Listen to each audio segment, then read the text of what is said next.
Hey all you pixelated bards and bardettes, welcome back to iCast Vicious Mockery.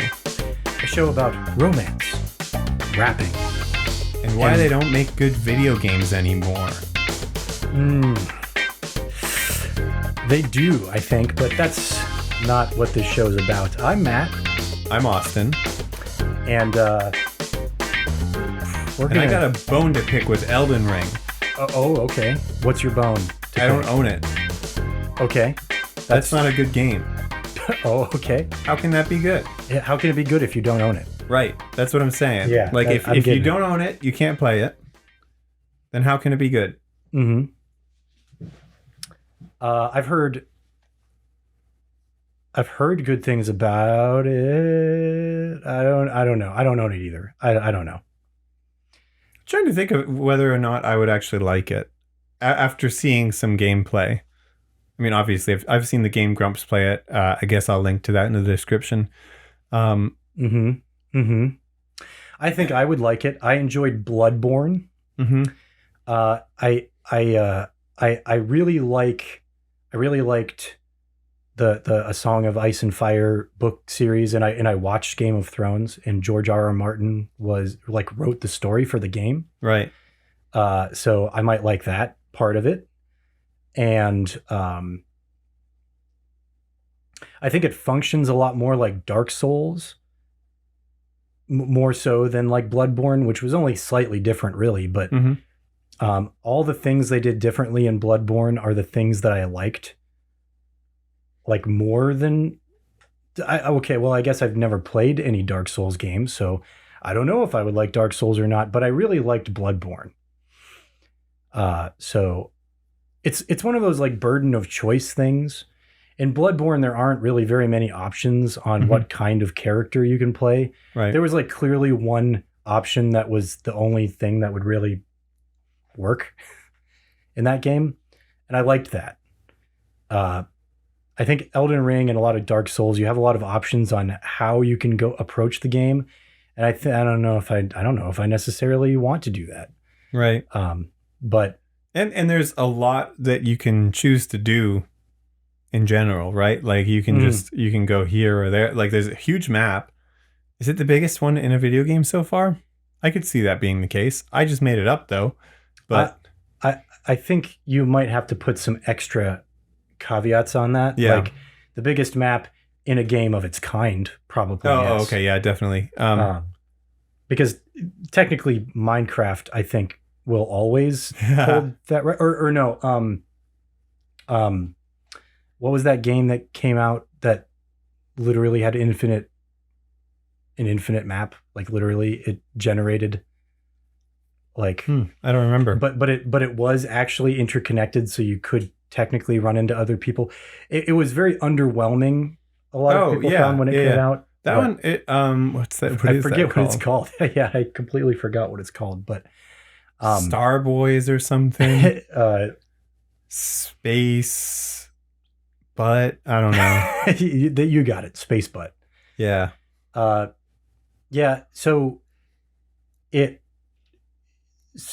have to put like some sort of other qualifiers in there. Dead Space 4? Is that what it was called? I don't remember. Yeah, I guess that's a good point. I mean, so comparing mostly that was a joke because comparing video game map sizes is like they're arbitrary anyway.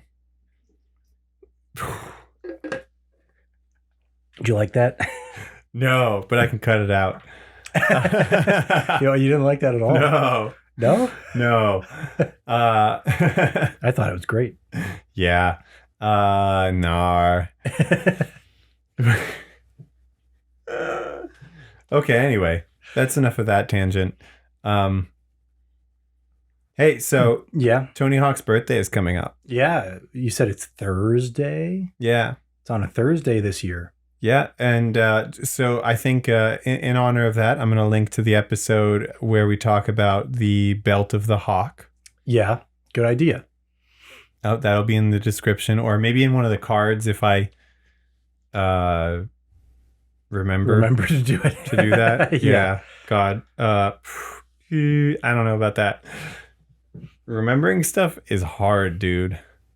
It's tough. It's really hard. It's even hard to remember. It always makes me think of Harry Potter when Neville gets the Remembrall and it immediately turns red and he's like, well, I don't remember what I've forgotten. Yeah, that's exactly the problem with memories, isn't it? Right. like if you forget it, even if you know you forgot it, how do you remember it? Right. How could you possibly remember it? I've experienced that so many times. Like I drove, a couple of weeks ago, I took a drive to Pittsburgh. Actually, we drove all over the place. Well, I wasn't driving, but I went to Pittsburgh, and before leaving, I thought, I'm forgetting something. But I couldn't remember what it was at all. But I knew I was forgetting something. And I didn't remember until we got there, and I was like, all right, time to get the thing. Oh, I don't have it. Oh, that's the thing I forgot. Oh. You know what I mean? Uh-oh. Right. It wasn't a big deal. It was definitely something that could, be eschewed. It wasn't necessary. It wasn't an important thing. It was just a thing. Right.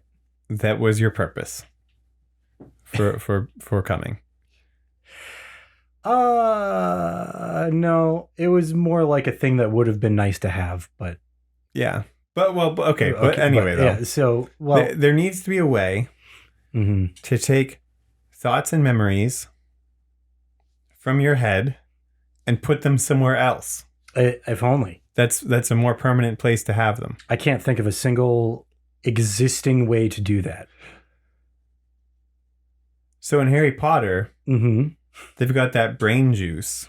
Oh, where you can pull your brain out of your brain. Yeah, but there was some kind of limitation on it that I don't remember or get. And I guess if it existed, I might be able to remember that, but then I would know what the limitation was, and I probably wouldn't. I would still want a better way to do it. A better version of it, yeah. Yeah. And wait, hold on. If you use that thing in Harry Potter, do you then not remember that anymore because you pulled it out of your brain? I feel like that's what it was. Put it in there? Is that? Yeah. That's kind of a problem. I want it to be in both places. Right. I want it because I know, stuff like I need the stuff in here.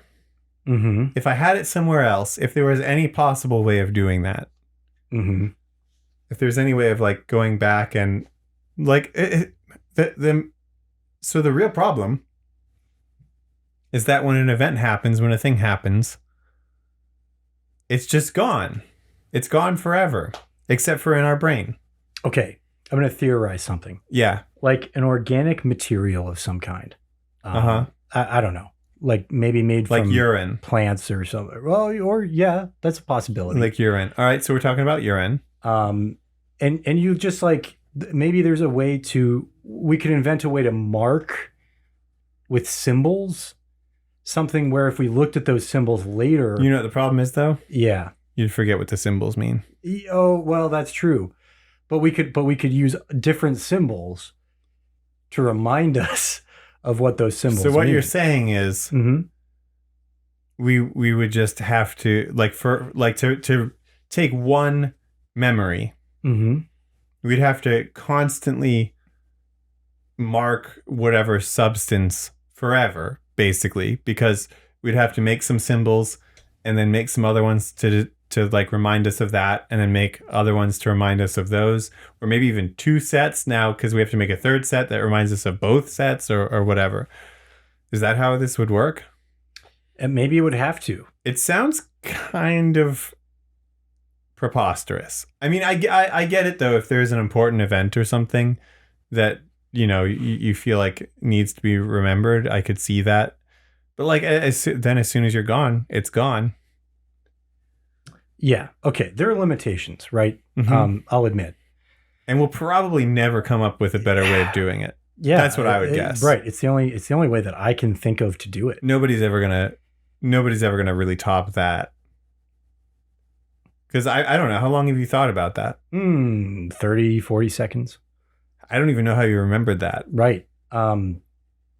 Neither do I. Hey, do you want some homebrew?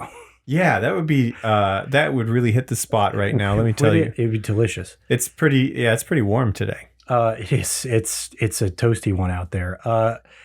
User.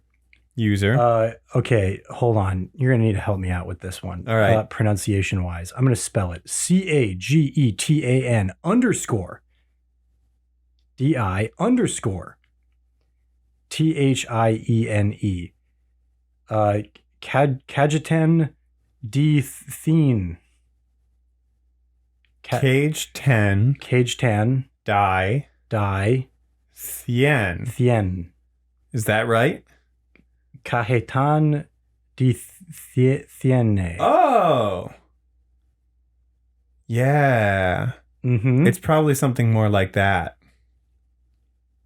Yeah, that sounds more right. Cool. They have this magic item called the Rings of Twinning.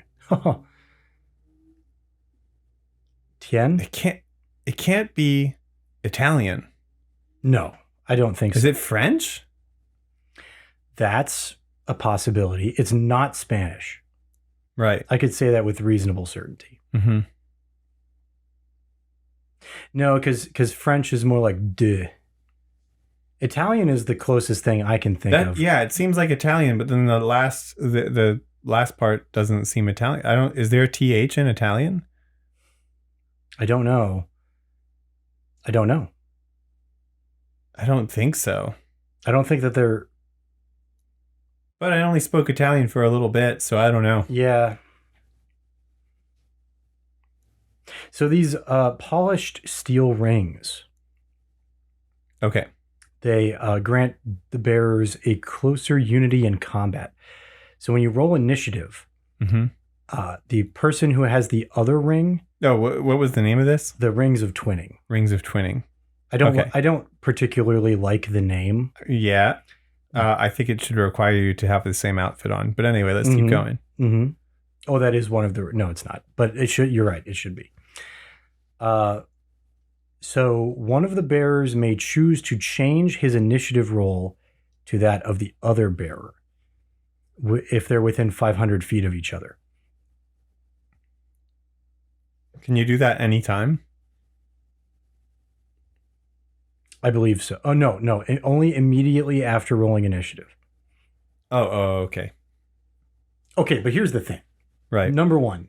Mm-hmm. I have so many questions. Okay. What if they both choose to do it? Oh, I guess they just swap then. But if only one of them chooses to do it, then they just steal the other person's initiative roll? What if the other person didn't want that to happen?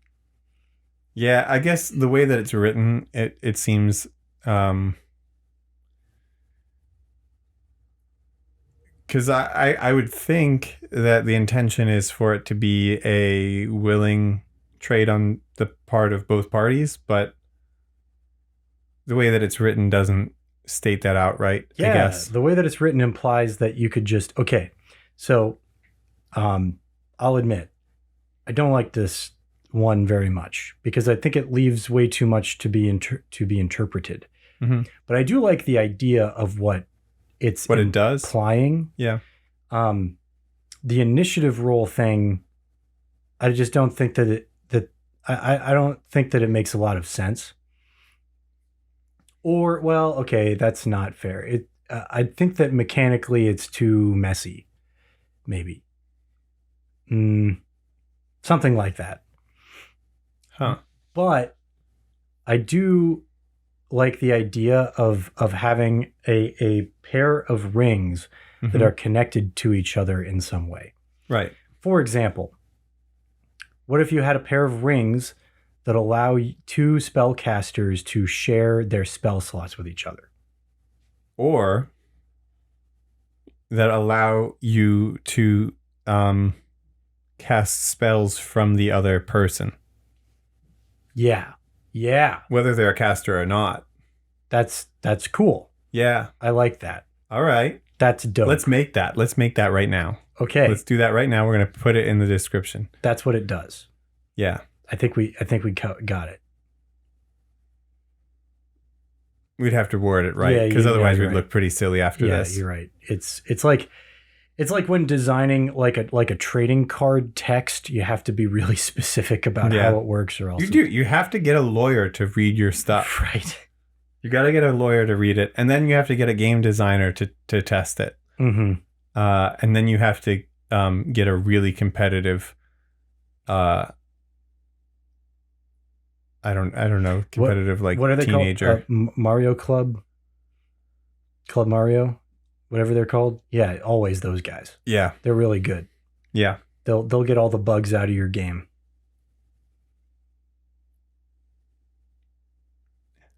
Do we want all the bugs out? Is that something that we want? Okay. So with a single player game, mm-hmm. I could see the argument for not wanting bugs in it. All right. However, I think that exploiting bugs is a fun part of playing a game.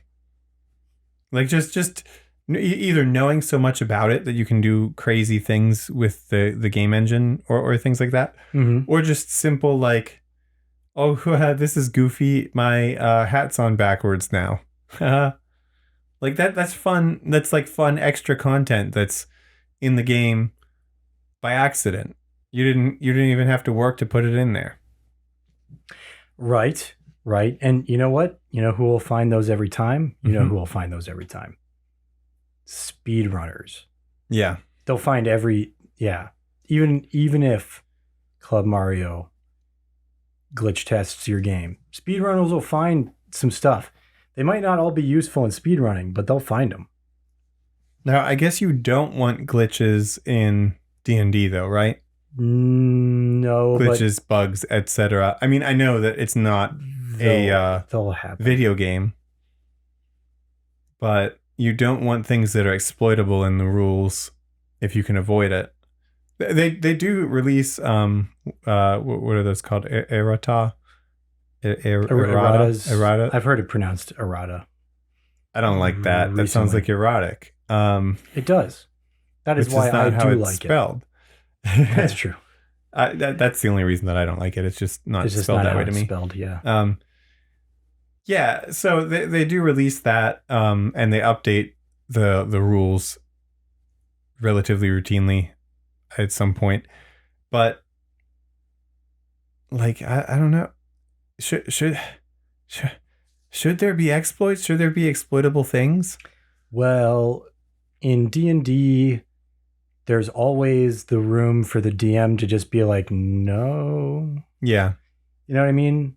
I feel like that stuff would take a seasoned party to find. Mm-hmm. And I think that if you play with people long enough that they start finding stuff like that, then you've played long enough, maybe. If you're assuming you're playing with the same people. I mean, it would suck to be a new person who starts with a group and tries to DM for them and expects it to go a certain way, and they stunt all over you with their deep knowledge of the game. But also, they're kind of jerks if they treat you like that, right? Like it's not cool. It's not a cool way to introduce somebody to the game. It's not Gucci. But if you're playing with the same group of people for a while and they start finding things to exploit like that, I think you're probably at the point where you know how to still challenge them. Is that correct? Probably. But I feel like rewarding people for exploring mechanics fully is good. And those types of outsized rewards there's something that makes a certain type of player hunt fervently for them. Right? Like, as soon as you know they're a possibility, you're like, ooh, I'm going to find it. And I think that's good. Yeah. Is that good? Oh my God.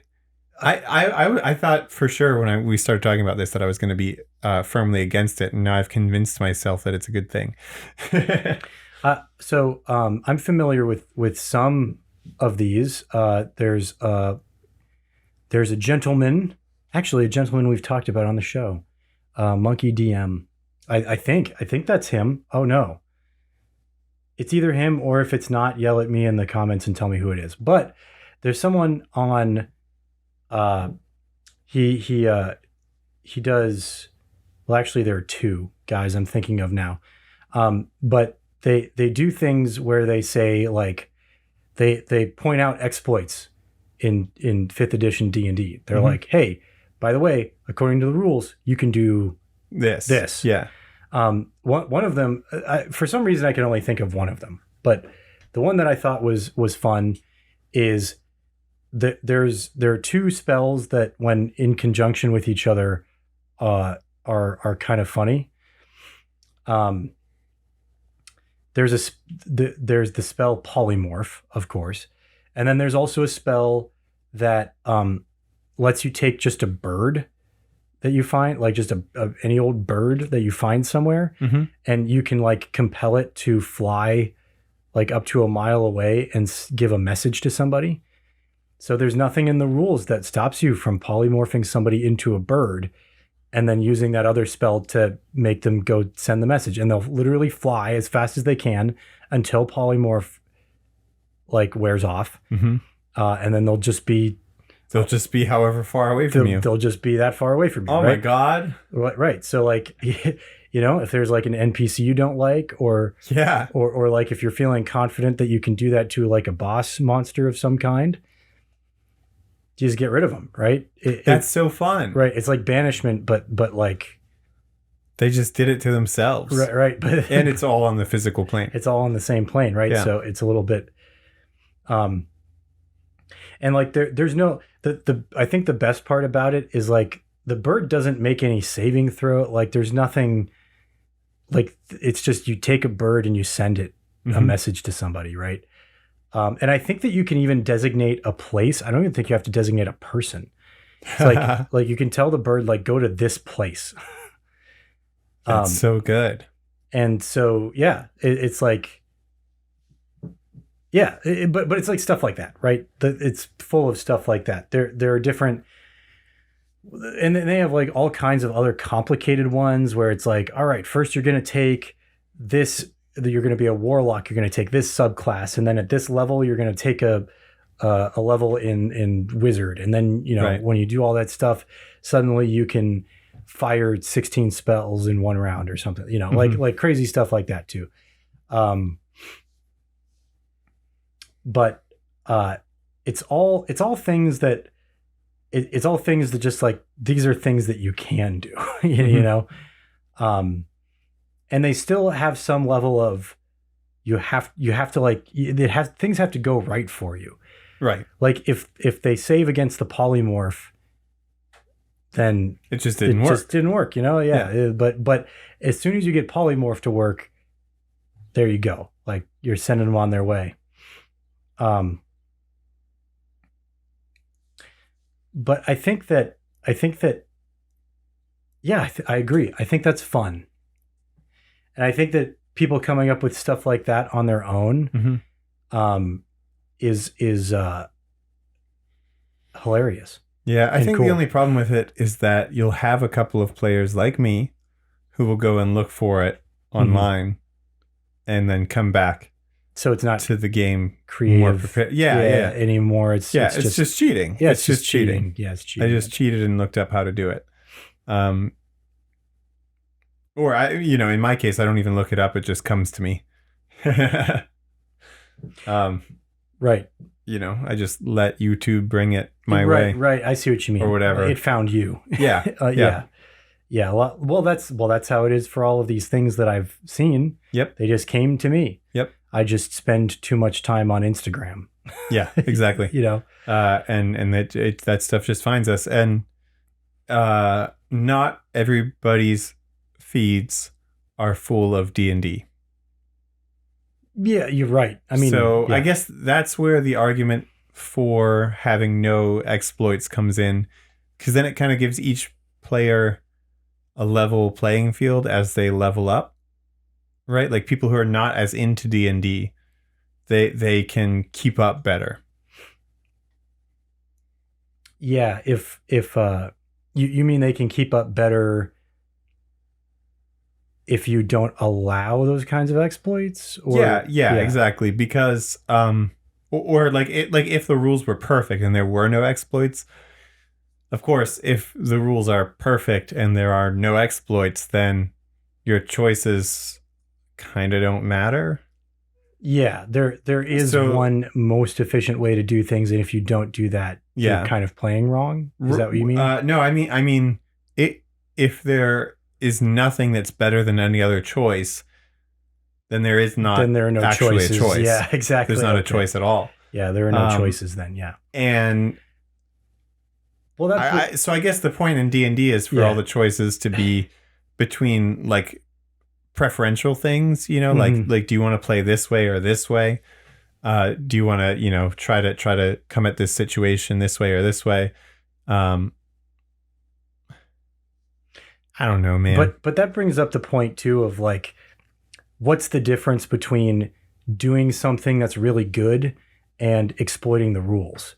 Right. Yeah. You know what I mean? Is it a matter of statistics where like, you know, on your bell curve here, this is how much every normal character can do, and you're 6 standard deviations above that, which means you're, you know, suddenly better than you know, you're 1 in a million characters or whatever. Or are you just being the most efficient with, you know, what you're able to do? Right. You know, what's the difference? Where's the line on that one?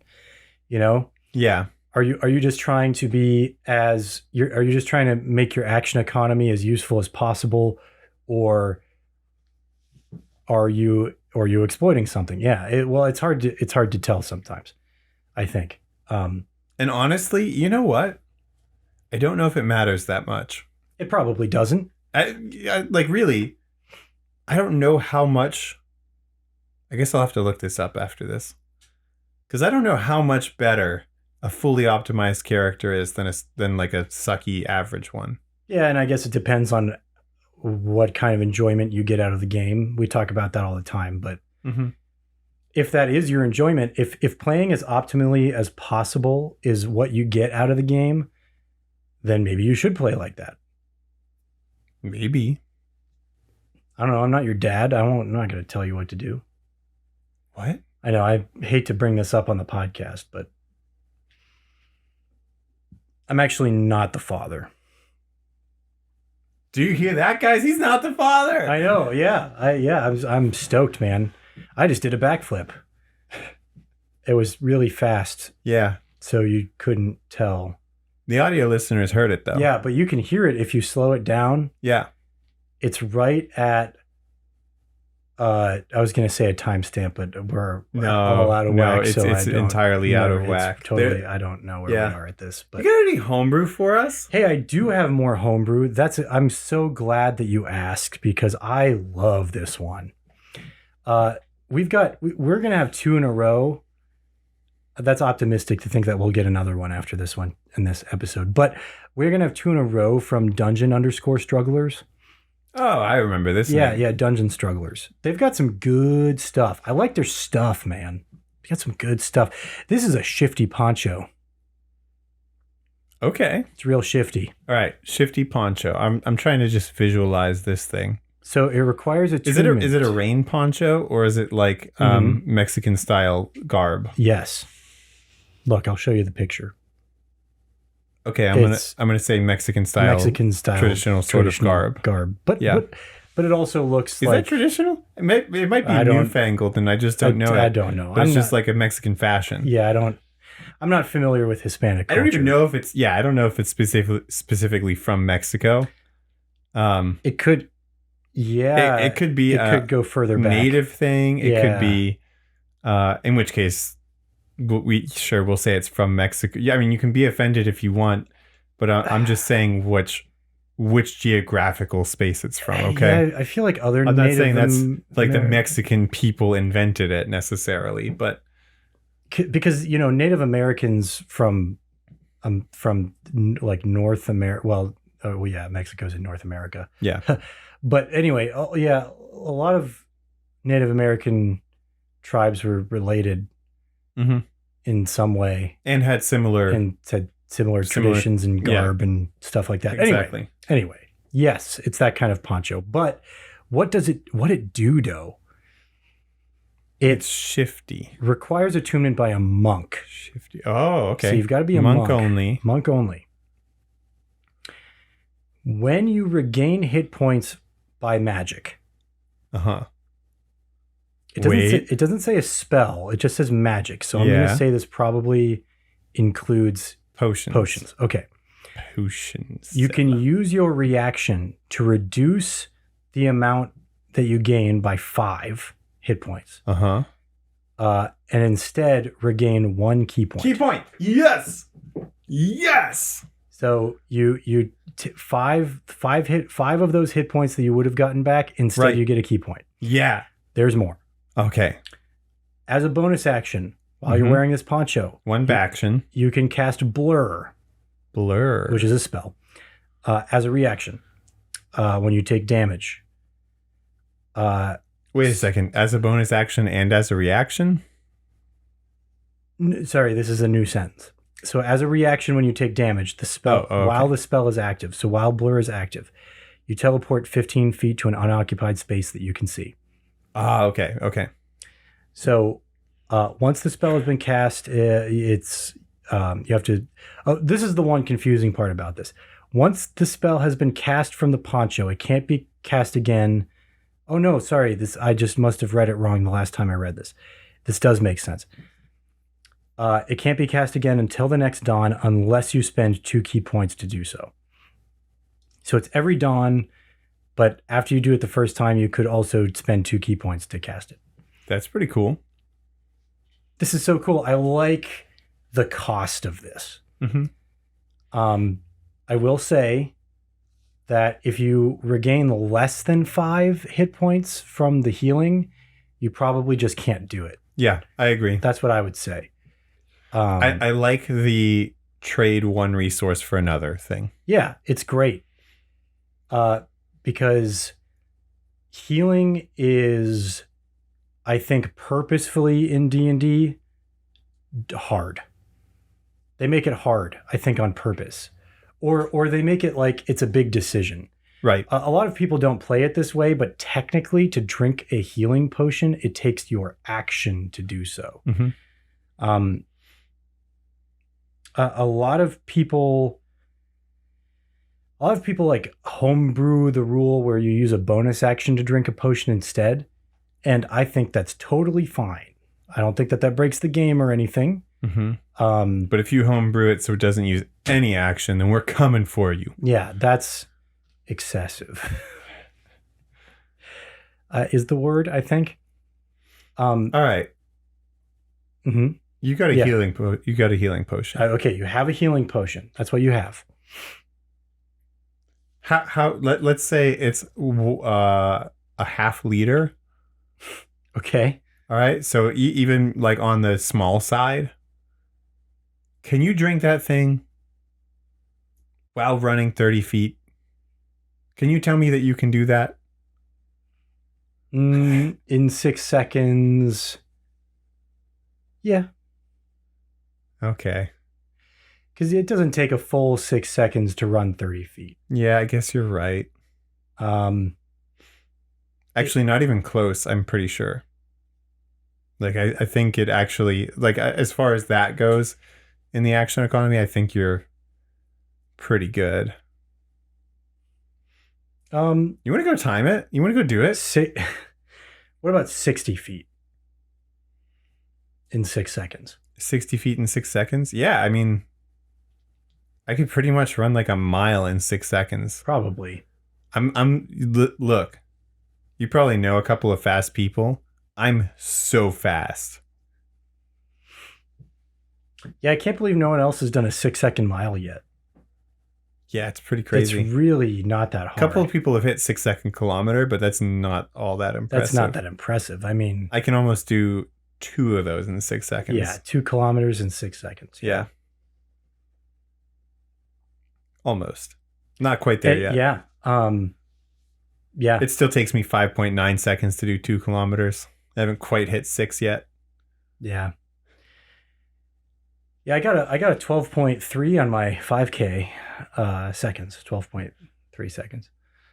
That's pretty good. Yeah. You could probably hit 12.5 by the end of the year if you train hard enough. Yeah, I could probably add those 2 milliseconds if I really tried. Yeah. You keep working at it, if I man. c-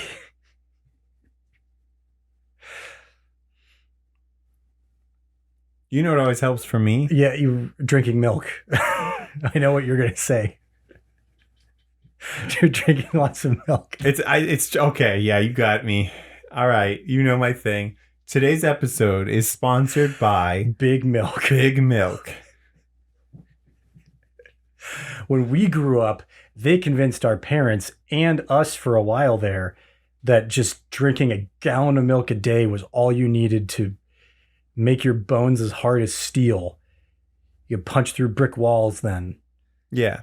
Now we know that's not true, and actually your bones are even harder than steel if you drink a gallon of milk a day.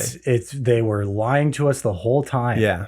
They wanted us to believe that our bones were soft and squishy and steel was the only thing that we could punch through. Is that what I said? Yeah. Yeah. Because back then they used to actually, did you know that this is the reason for this? They used to make government facilities with like big steel doors and stuff. And then Big Milk came along and was like, hey guys, we want you to drink more milk. And the government was like, listen, Big Milk. Yeah. If you sell all these people milk, we're going to have a little problem. That's what they said to them. Those exact words. That wasn't a paraphrasing or anything. That was a quote taken, like Mr. Government himself said that to Big Milk. Yeah, Andrew Garfield one-on-one directly. went way too hard against Big Milk, and the cows protested and they lobbied actually. Yeah, but anyway, so right. there was an agreement made though, and that for the next like 20 years they would tell us that we'd be able to punch through brick walls, like brick walls and stuff. Yeah. Mm-hmm. And then they eventually told us that we'd be able to punch through steel once the government had upgraded. But that's not even the truth. Isn't that crazy? I know it's the government holds a lot of power and influence over. Well, like life. how much else do we not know? Right? Like there's aliens, milk. What else is there?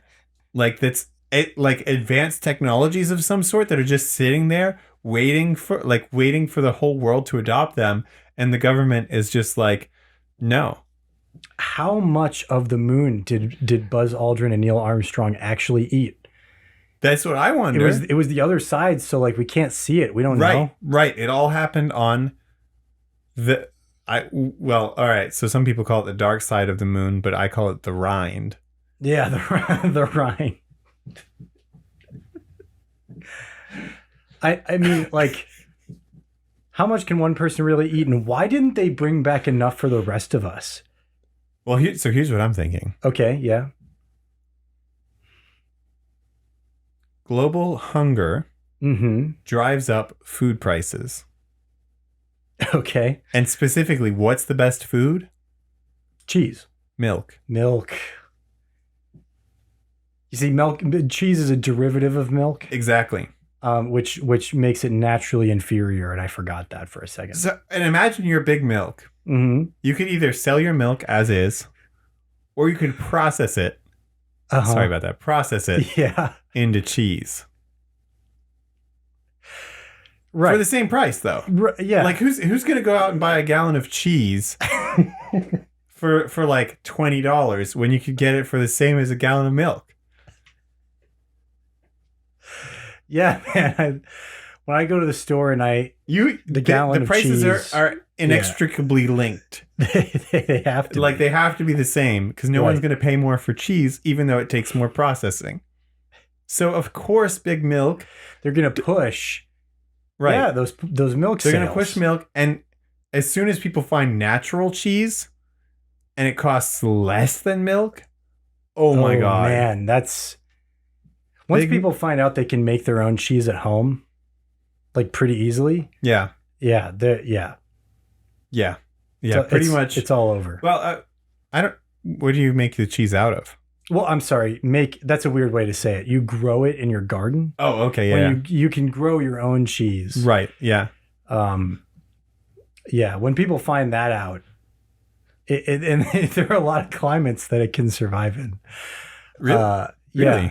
Gruyere is my favorite, actually. Too. What climate zones does it serve? Like is it similar to like deciduous trees? Are we talking, or is it more specialized than that? Is like arid climates, really? Oh, really? Okay. They're indoor.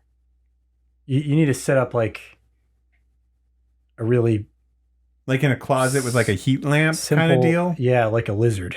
Like a lizard. Okay. Yeah. The less sunlight, the better. I mean, that makes sense. Right. That's pretty much the same for cheese, salad dressings. Yeah, my Gouda has been very fussy lately. Yeah, bacon bits, croutons, pretty much all that stuff that people put on salads. Mm-hmm. A lot of it grows best in the dark, I'd say. Yeah, do you know that romaine is made of milk? Romaine lettuce? Yeah. Did you know Oh my that? God, I hadn't even thought of that. Yeah, isn't that But that explains the high calcium content. Right, exactly. It does, yeah. I don't know. Where are we going with that? I have to stop this right now. Yeah.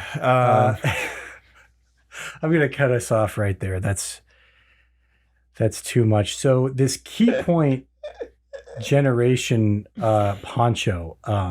Yeah. It's a poncho scheme. I love it. I love the poncho. One of those poncho schemes where I love the poncho scheme. You buy one poncho and then your friend buys 2 ponchos and so on. And there's no, even though there's no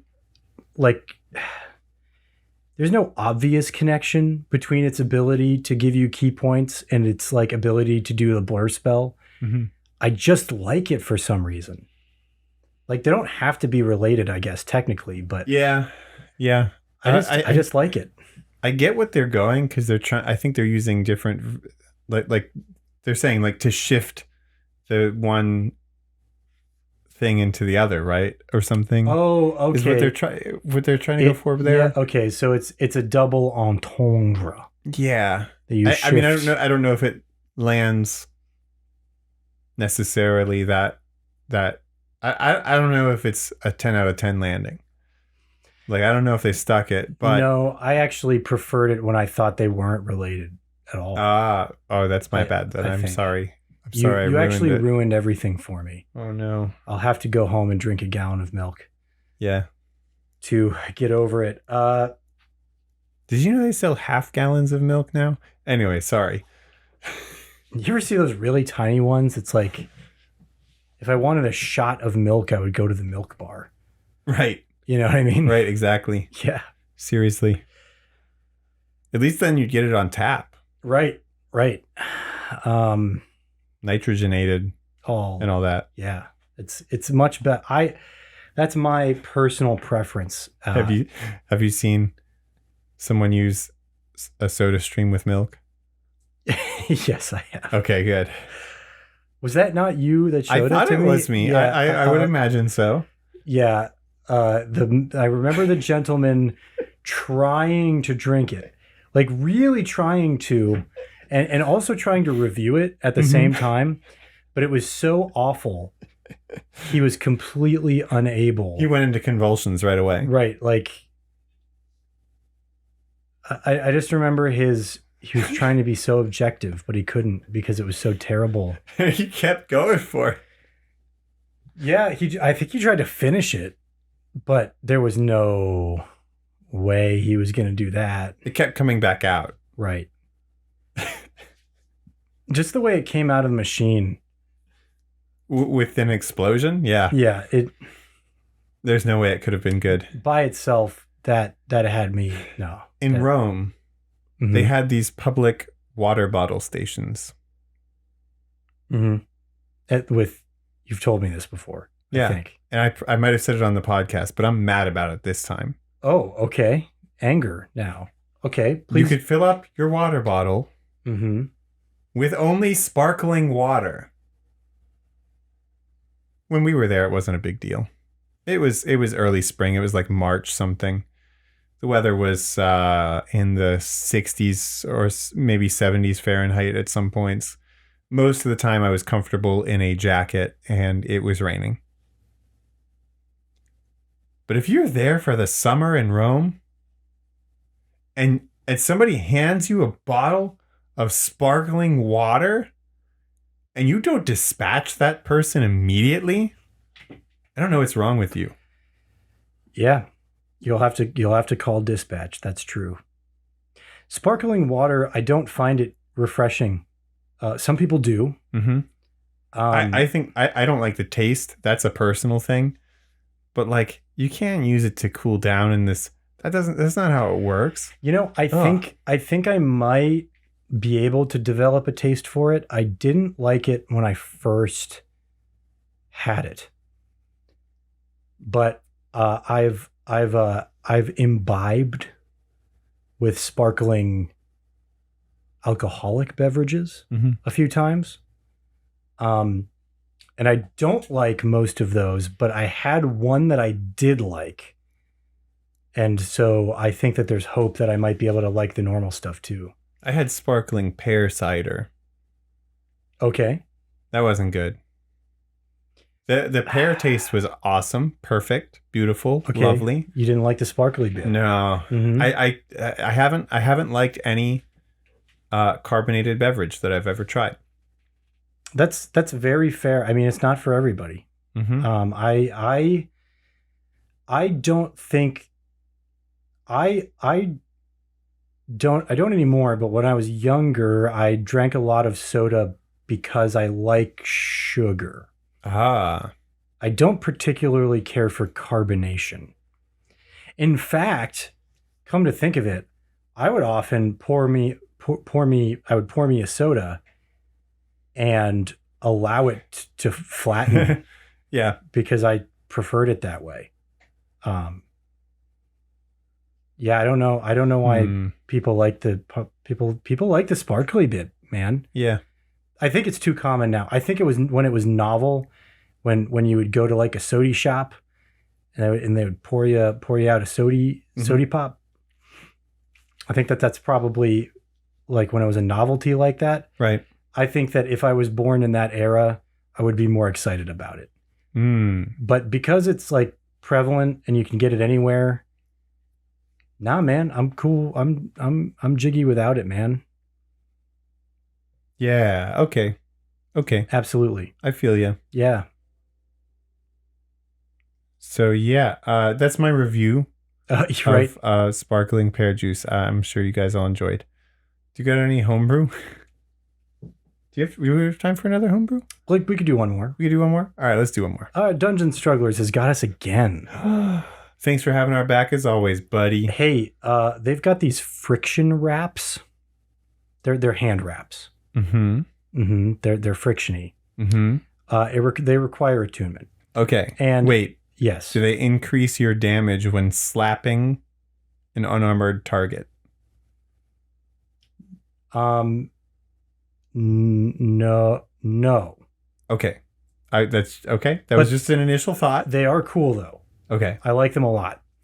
They give you a +1 to attack, +1 to attack and damage with unarmed strikes. Mm-hmm. So it does not specifically say that it requires monk, but this is great for a monk, especially when you hear what else it does. So punching with these wraps generates intense heat that is diffused into the target with each subsequent blow. When you hit... Yeah, so when you hit with an unarmed strike while wearing the wraps, all subsequent unarmed strikes that you make before the end of this turn... So really monk is the best bet for this, right? Mm-hmm. Deal an extra 1d8 fire damage. That damage stacks with itself to a maximum of 3d8 extra fire damage on a single hit. Oh, I love it. So every time you hit, you get an extra d8 fire damage. Yeah. After the first one, and then it cools off before you start over. That's a fun mechanic. That's really cool. It is fun, and it's not. I love it because there's nothing to keep track of, because it resets every time it's your turn. Yep, exactly. And you know how many attacks you took. And yeah, I mean, you can't possibly have forgotten between one to the other. Mm-hmm. Especially if you're a monk. That's all you do when you're a monk, is you punch things. That's what you do as a monk. Right. Yeah, it's so cool, right? Yeah. Uh, Now, in my personal opinion, I think that you could also. This might be too strong. Maybe you'd have to reduce it to a D6, but you could flavor it as Rock Lee's Hidden Lotus technique, right? With the hand wraps, and each subsequent strike, you're pulling harder because you've generated some momentum or whatever excuse you want, but it becomes force damage.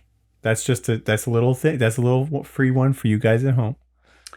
Yeah, force damage, as we've mentioned before, is extra good in D&D because there are extraordinarily few resistances to force damage in the game. Yeah. There's only really one, and that's the spell Shield, which actually nullifies it completely. I think it only works on Magic Missile, but Magic Missile, I think, is the only spell that inherently deals force damage. Yeah, but Shield specifically says Magic Missile. Yes. So I don't think it even nullifies all force damage. That might be true. Maybe I'm wrong, though. You know what? I believe it either way. And this podcast isn't really about being right. It's about the facts. It's about the facts. Yeah. Yeah. And the fact is that we don't know. Those are the facts.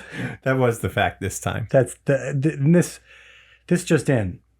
The facts leave a lot of room for opinions, don't they? They sure do. Especially when you get them right. I have a lot. When you really nail the facts, you basically have free reign. There's nothing but opinions. There's nothing but opinions when you get the facts right. You can only have opinions once the facts are there. And that's a fact. And my opinion is that you're wrong. And that's a fact too. And that is a fact. So we're tripling down on those facts. All right. So that item is really good. Mm-hmm. And now that you've made it this far in the podcast, I have a confession to make. Oh no. I've started reading Bleach. No, you have not. At chapter 177, 174. That's where you started, or that's where I started. Okay, you started at 174 or 7. Mm-hmm. Either one. Looking it up now. 177. Okay. Because Shueisha is doing, Shonen Jump. They're redistributing the manga on their site. You know, with new releases, they do a simul release, where like the most recent 3 chapters are up. With some manga like Bleach and Dragon Ball and a couple others, including I think One Piece, they're doing a re-edition of them. And Bleach is at chapter 177 right now. And so it goes back to 171 or something. It's a few more chapters. But anyway, here come the big Bleach spoilers. This is right at the part where it starts going, in my opinion, from this is pretty cool to why is this happening? Okay. Which is amazing because it's like a quarter of the way through. Right. I'm pretty sure the series is 800 something chapters. And we're on chapter 177. And this is the big fight. The big fight.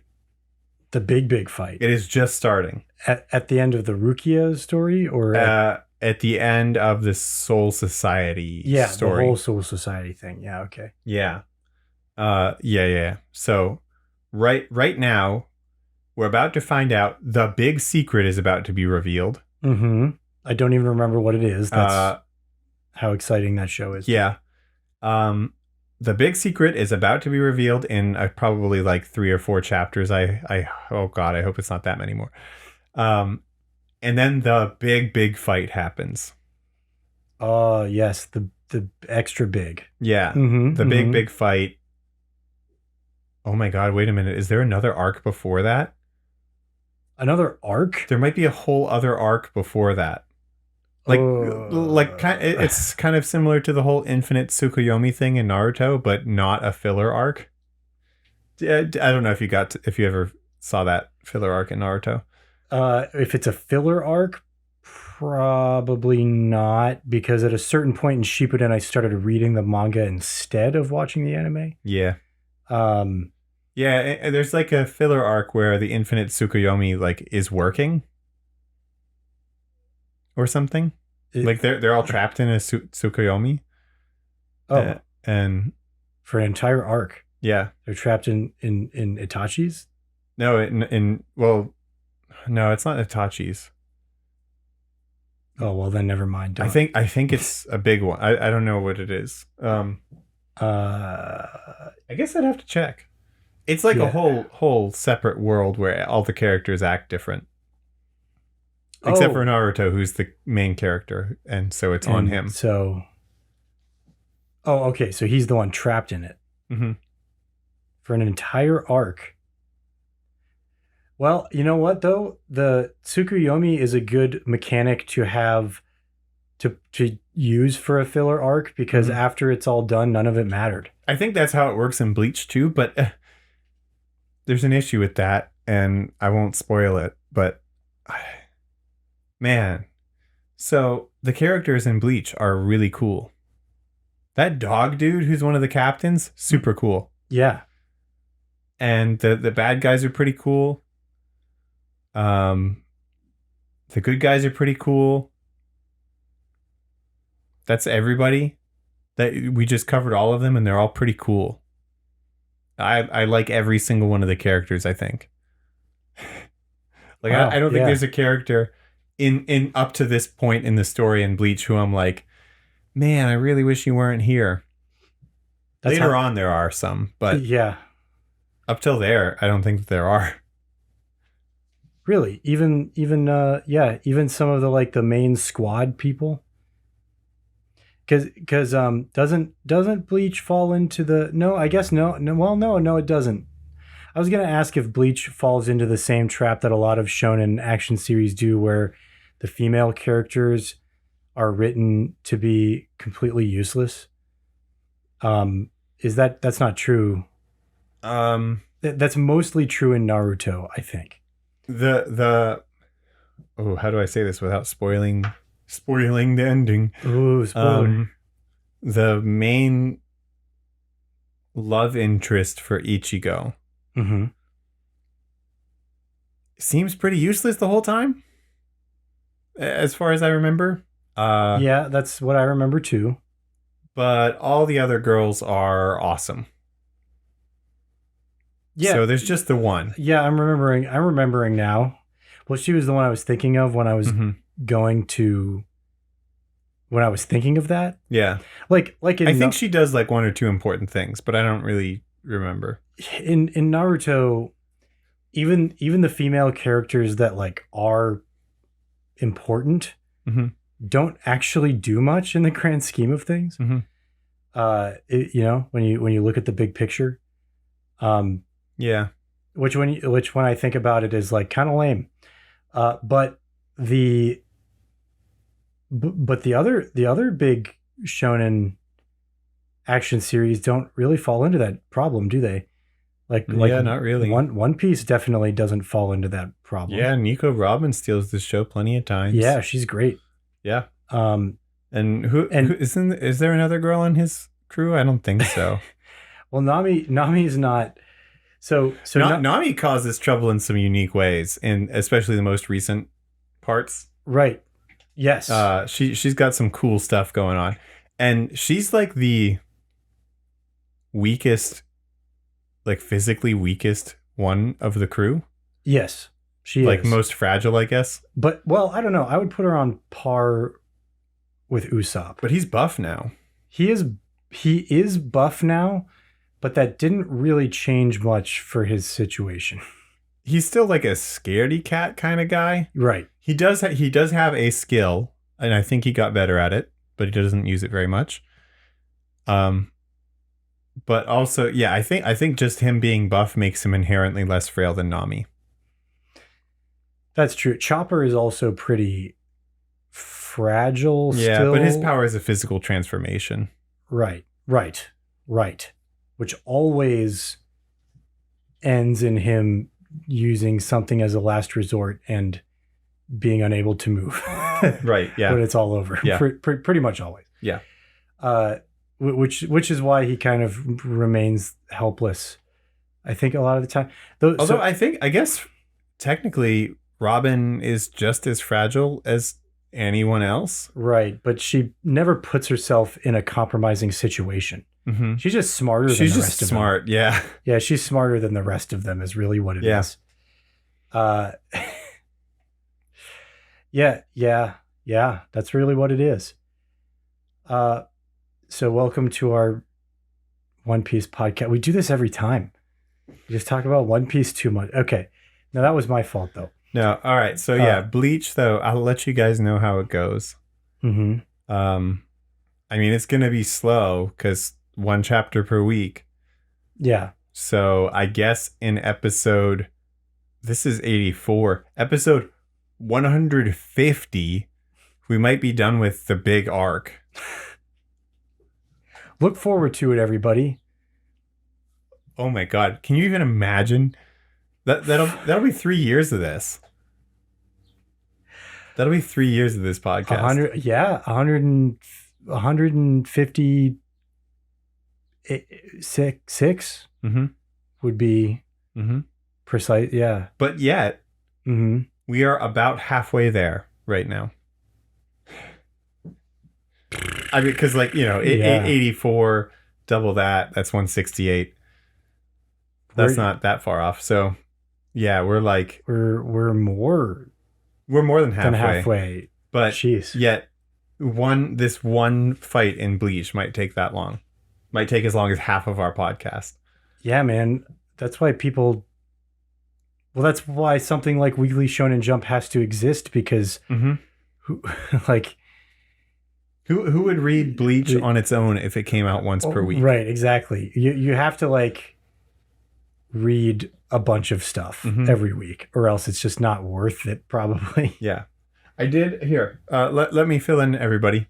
So I also started reading the re-edition of Dragon Ball.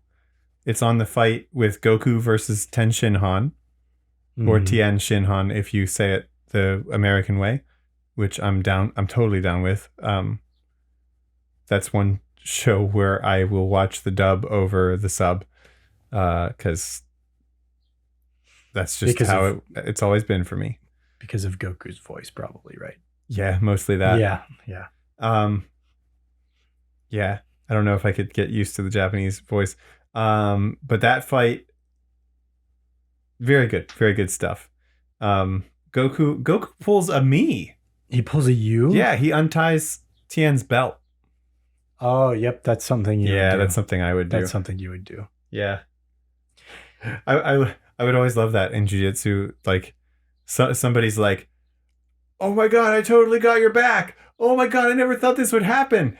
And then I put their belt up and they're like, what the heck? When'd you take my belt? And that distracts them enough that I can just turn back over and get on top. Yep. And they're like, what? This is not fair. And I'm like, it never was fair. I'm better than you. Who said it was going to be fair? It was inherently unfair when we started. That's okay. That's part of life. That's how life is, man. The fact that you're still willing to put in the struggle and fight against me, that's beautiful. That's brilliant. Anyway, though, I'm also checking out the re-edition of One Piece. It is, I forget where it's at. It's at Alabasta right now. Oh, jeez. Oh boy, they're still early on then. Alabasta's pretty early on there. Yeah, it's actually at the same chapter as Bleach, so I'll be able to compare 1-to-1 what happens. And okay, so for the Bleach people out there who say that all three of you, yeah, no, what do they say? I've seen people say you can't deny that Bleach is cool or whatever, and it's a good series. And people act like they hate it because it's just a fun bandwagon to be on. No, I don't like the story. I do like the characters, and I think that they're really cool. And I don't think that the author I don't think anyone did anything bad with the series. I think that it's a huge accomplishment. I don't like the story in it. That's okay. And you heard it here first, folks. Yeah. I mean, how will they possibly go on knowing that I don't like the story? How could they live knowing that? Well, yeah, they better be shaking in their boots. Yeah. Austin doesn't like what I'm just watching. I'm going to read through it again and be like, oh, actually, yeah, it's pretty good. It's pretty good. It's actually pretty good. Well, that's all she wrote.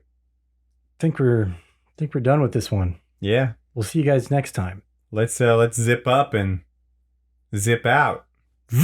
That's a saying, right? Zip up and zip out. That's what they say. That's what I say.